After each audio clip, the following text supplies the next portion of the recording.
नमस्कार, मैं हूं अमित पालित। दिल्ली की सीमाओं पर धरने पर किसानों के इस धरने के चलते कई साइड इफेक्ट भी देखने को मिल रहे हैं। वो इन्हें जरूर देखनी चाहिए क्योंकि बॉर्डर बंद होने से दूसरे छोटे और गरीब किसानों को बहुत नुकसान हो रहा है। किसानों के सामने भूखे मरने की नौबत आ गई है। दिल्ली में किसान आंदोलन के कारण सब्जी की सप्लाई बंद है, इसलिए पंजाब और हरियाणा की मंडियों में किसानों की सब्जी नहीं बिक रही। किसानों की गोभी 2 रुपए किलो बिक रही है। कई जगह तो किसान गोभी फेंक कर जा रहे हैं और मंडी के आसपास जानवर गोभी खा रहे हैं। आंदोलन का असर हाईवे के पास की इंडस्ट्री और ढाबों पर भी पड़ने लगा है। सिंघू बॉर्डर पर कंपनियों को रोज करीब 200 करोड़ का नुकसान हो रहा है। हमारी इस रिपोर्ट में देखिए आंदोलन के साइड इफेक्ट क्या क्या हैं।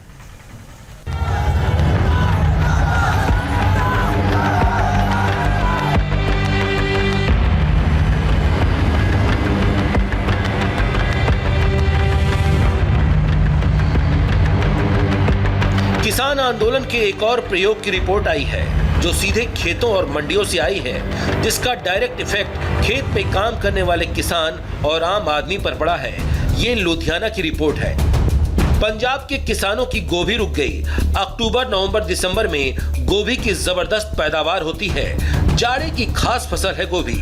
मार्केट में बहुत ज्यादा डिमांड रहती है। आंदोलन की वजह से गोभी बाजार तक नहीं पहुंच पा रही। मंडियों तक जाना मना है। हाईवे जाम चल रहे हैं। दूसरे शहरों तक सब्जी जाने की गुंजाइश नहीं है। इन महीनों में जो गोभी 15 से 30 रुपए किलो बिकती थी, हालत यह है कि उस गोभी को किसान 2 रुपए और 1 रुपए किलो में बेच रहे हैं। जो गोभी बिक नहीं पा रही है वो खेतों में सड़ रही है या मवेशी खा रहे हैं। 2-2.5 रुपये बिकी है और ਇਹਦੇ ਵਿੱਚ ਕੀ ਕੋਈ ਪੈਸਾ ਨਹੀਂ ਬਚਦਾ ਹੈਗਾ। ਤੁਹਾਨੂੰ ਲੱਗਦਾ ਕਿ ਜਿਹੜਾ ਅੰਦੋਲਨ ਚੱਲ ਰਿਹਾ ਕਿਸਾਨਾਂ ਦਾ ਉਹਦੇ ਕਰਕੇ ਵੀ ਨੁਕਸਾਨ ਹੋਇਆ? ਹਾਂ ਬਹੁਤ। ਜਿਹੜਾ ਹੁਣ ਦਿੱਲੀ ਵਾਲੀ ਸਬਜ਼ੀ ਉਰੇ ਆਉਣ ਲੱਗੀ, ਸਾਡਾ ਪੈਸਾ ਬਚਣ ਤੇ ਹਟ ਗਿਆ। ਅੱਛਾ, ਨਹੀਂ ਤਾਂ ਫਿਰ ਜੇ ਕਿਸਾਨ ਅੰਦੋਲਨ ਦੇ ਕਰਕੇ ਤੁਹਾਨੂੰ ਜਿਹੜਾ ਮਾਰ ਪਈ ਹੈ ਇਹ ਸਾਰੀ? ਹਾਂ ਹਾਂਜੀ, ਮਾਰ ਪੈਂਦੀ ਉਹ ਆ। ਹੁਣ ਜਿਹੜੇ ਆਪਣੇ ਮੇਚ ਦੀ ਸਬਜ਼ੀ ਹੁੰਦੀ, ਇੱਥੇ 4 ਪੈਸੇ ਵੱਟੇ ਜਾਣੇ ਤੇ ਹੁਣ ਸਾਰਾ ਹੀ ਮਾਲ ਇੱਥੇ ਹੀ ਆਉਂਦਾ।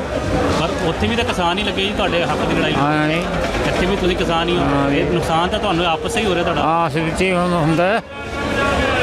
ਜੋ ਗੋਭੀ ਜਿਹੜੀ ਹੁਣ ਤੁਸੀਂ ਲੈ ਕੇ ਆ ਰਹੇ ਹੋ, ਖਰਚਾ ਤੁਹਾਡਾ ਕਿੰਨਾ ਪੈ ਜਾਂਦਾ? ਖਰਚਾ ਕੋਈ ਕਿਰਾਇਆ ਦਿੱਤਾ ਜਾਂਦਾ, ਕੋਈ ਦਿਹਾੜੀ ਨੂੰ ਦਿੱਤਾ ਜਾਂਦੇ ਨੇ, कोई पैसा नहीं बचता हैगा। सुन लिया आपने, किसान आंदोलन से खेत में काम करने वाले किसानों की हालत क्या है। सिर्फ किसान ही क्यों, किसान से जुड़ा हर आदमी डायरेक्ट प्रभावित हो रहा है। वो कैसे, तो उस पूरी चेन को समझिए। किसान की फसल मंडी तक नहीं पहुंची। मंडी तक नहीं पहुंची तो आढ़त और थोक कारोबार प्रभावित हुआ। ढुलाई वाले पल्लेदारों का काम कम हुआ। ठेले ठेलियां खींचने वालों का काम ठप हुआ। सप्लाई चेन बाधित होने से छोटी मंडियों में सब्जियों के ढेर लगे। बड़े शहरों में सब्जी की आवक घटी। खुदरा सब्जी कारोबारियों पर सीधा असर पड़ा, जिससे आम आदमी सीधे प्रभावित हुआ। क्या लगता है जो दाम इतने गिर गए सब्जियों के? दाम इसलिए गिरे ना भैया, और दिल्ली में माल नहीं जा रहा, वहाँ से माल आ रहा, लेट आ रही है गाड़ियाँ, इस कारण माल गिर गया, सारा रेट गिर गए। सारा माल इधर डाइवर्ट? माल इधर सारा पंजाब में डंप लग रहा है, उधर जा नहीं रहा दिल्ली में। मौसम के तो देखो, इतने सालों से काम हो रहा था, तो कभी ऐसा होने कि इतने कम रेट हो जाएं। होते हैं कभी कभार होते हैं, इतने ज़्यादा एकदम से नहीं होते। बाकी ये है कि इनकी सप्लाई जो और जगह पे नहीं जा रही है, जो दिल्ली की जो प्रॉब्लम हुई है उसकी वजह से जो रेट काफ़ी कम हुए हैं। जो उधर से कोई माल आ रहे हैं उसके रेट कम हुए हैं। पीछे रास्ते पे माल रुक जाते हैं या ट्रांसपोर्टेशन में पड़ जाती, खर्चा ज़्यादा पड़ जाता है, रेट कम मिलता है इसका। यहाँ रोज़ घाटा पड़ रहा है। हालत यह है कि इधर किसान सब्जियों को औने पौने दाम पर बेचने को या फिर मवेशियों को खिलाने को मजबूर हैं। लेकिन विडंबना यह है कि ये तस्वीरें न किसान नेताओं को दिख रही हैं और न ही सरकार को। यहाँ पे सरकारों को बात सुननी पड़ेगी। वे आज सुन ले, वे 10 दिन में सुन ले। हम बात से इसका समाधान चाहते हैं, ठीक है। किसान वापसी नहीं जाना यहाँ से। सरकार आज सुन ले या 10 दिन में सुन ले।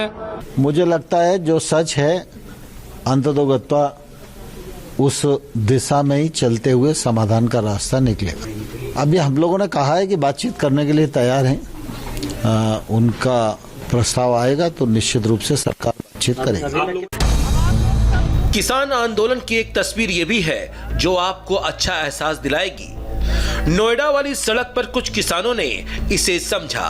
जाम से नुकसान किसान का ही है, किसान से लेकर आम आदमी पर इसका असर पड़ रहा है, लिहाजा उन्होंने रास्ता खोल दिया। सिंघू बॉर्डर से किसानों की पिज्जा खाने की तस्वीर आई। अच्छा है किसान पिज्जा खा रहे हैं। देश की किसानों की ऐसी ही तस्वीर तो हर कोई चाहता है, लेकिन उसी सिंघू बॉर्डर से एक और तस्वीर आई जो चिंता में डालने वाली है। गंदगी फैली हुई है, टॉयलेट तक की दिक्कत हो रही है। यहाँ व्यवस्था है, यहाँ आंढ गुआंढ के जो लोग हैं बहुत प्यार कर रहे हैं, वो अपने घर खोल रहे हैं। लेडीज के लिए अलग बाथरूम खोला जाता है और आदमी के अलग बाथरूम किया जा रहा है। मोबाइल चार्जर के लिए हमें दे रहा है। जो हरियाणा या बाई है उसकी पूरा आपने अगर दिखाना हो वो सभी यहाँ है। लेकिन सरकार की तरफ से कोई व्यवस्था की गई है? नहीं, सरकार कोई मदद नहीं कर रही, ना पानी की ना सफाई की। जहाँ सफाई की बहुत मुश्किल है, मच्छरों की बहुत मुश्किल है, कोई व्यवस्था नहीं करी है। अपने खुद हमने मशीनें लेकर रखी हैं, अब मच्छरों की मशीनें बूमर लाए रखे हैं, वो मार रहे हैं। तो सफाई खुद ये हमारे इवेंट वॉलंटियर है वो कर रहे हैं। सरकार की तरफ से तो कुछ भी नहीं है। थोड़ा वो ट्रॉली है, टॉयलेट वाली लेके आए थे, उसमें पानी भी नहीं है। ठीक है, वो तो ऐसे एक खाना पूर्ति की हुई है, दिखावे के लिए है कुछ नहीं है उसमें। तो जैसे हम घर में रहते हैं वैसे सारी ट्रालियों का अड़दड़े झाड़ू लगा के सारा कूड़ा हम लोग बाहर लेके चलते हैं। सरकार को व्यवस्था करनी चाहिए, क्योंकि हम भी हिंदुस्तान के सिटीजन हैं। जहाँ पर जो इतने लोग हैं ये हिंदुस्तान के सिटीजन हैं, कोई जंग लड़ने नहीं आए हैं। ये एक साइलेंट प्रोटेस्ट है, that is the part and parcel of the democracy.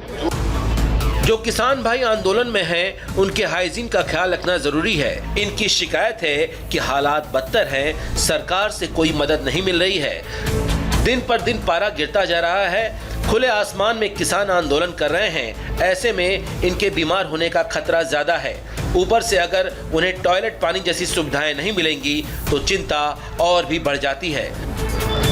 Tikri border का तो और भी बुरा हाल निकला। संवाददाता भास्कर मिश्रा ने जो अपनी आंखों से देखा वो बेहद डराने वाला था। टिकरी बॉर्डर पे पिछले 19 दिन से हजारों की संख्या में किसान बैठे हैं और उस हिसाब से अगर देखें तो यहाँ सुविधाएं नहीं है, गंदगी है, परेशानी है। यहाँ जहाँ मैं खड़ा हूँ देखिए पानी लगा हुआ है कई दिनों से, प्लास्टिक है, कचरा है, हर जगह दिक्कत है। लेकिन उसके बावजूद भी किसान डटे हुए हैं, वो अपनी मांग को लेके अड़े हैं। सबसे बड़ी दिक्कत हो रही है पानी के, टॉयलेट की व्यवस्था यहाँ पे बिल्कुल नहीं है। आप इस आसपास देखें कि सिर्फ 2-3 टॉयलेट है इस तरह के, जिसमें 5 अलग अलग केबिन बने हुए हैं और कुल हजारों की संख्या में यहाँ पे लोग हैं और उसके बावजूद सिर्फ 3 यहाँ पे टॉयलेट दिख रहे हैं, जहाँ आप अंदाजा लगाइए कि किस तरह से इस्तेमाल हो रहा होगा। और टॉयलेट का हाल देखिए कि इसमें पानी नहीं आ रहा है। जो लोग यहाँ आसपास रहते हैं वो ये कह रहे हैं कि खुद जो पीने वाला पानी है वो लेके हम लोग टॉयलेट पहुँचते हैं और उसका इस्तेमाल करते हैं। इसके साथ का जो इलाका है वो देखो पूरा गंदगी का अंबार है, हर जगह कीचड़ है, हर जगह प्लास्टिक है, सब्जी है। जो आसपास जो सफाई कर पाते हैं वो किसान कह रहे हैं वो खुद साफ सफाई करते हैं, बाकी किसी भी तरह से और कोई सुविधा नहीं मिल पा रही है। इंडिया टीवी संवाददाता दीक्षा पांडे गाजीपुर बॉर्डर पर थी। उन्होंने प्रदर्शन कर रहे किसानों से बात की। लोगों ने बताया कि टॉयलेट कम है। सरकार की तरफ से सिर्फ 15 बॉक्स टॉयलेट और 1 टॉयलेट व्हीकल का इंतजाम किया गया है। लोगों को आसपास के इलाकों में या फिर 2 किलोमीटर दूर गुरुद्वारे तक जाना पड़ता है। ये हमारी सेवा के द्वारा सब व्यवस्था की गई है। सरकार तो विफल हो गई है, सरकार ने कोई व्यवस्था नहीं की। सरकार तो चाहती है ना व्यवस्था मिले ना टूट जाए। वो ही इसमें पानी की व्यवस्था नहीं है, उसकी पानी की व्यवस्था होनी चाहिए, सरकार करे। टॉयलेट की तो परेशानी है, गवर्नमेंट की तरफ से टॉयलेट की तो परेशानी है। शौच मुक्त का नारा बना दिया है ना इन्होंने, बिल्कुल व्यवस्था नहीं है, जीरो है। ठीक है, बिल्कुल जीरो है। हमारे साथ माताएं आई हैं, बहनें आई हैं, सभी को समस्या है। 2-3 किलोमीटर गुरुद्वारा है, वहाँ जाना पड़ता है। आंदोलन कर रहे किसान भाइयों की सेहत दुरुस्त रहे, सरकार को इस पर भी ध्यान देना चाहिए। तो आंदोलन की वजह से आम आदमी को परेशानी न हो, इसका ख्याल भी किसानों को रखना चाहिए। क्योंकि आंदोलन का एक दूसरा चेहरा दिल्ली बॉर्डर के पास के ढाबों से आया। हाईवे चल रहा था तो ढाबे भी चल रहे थे।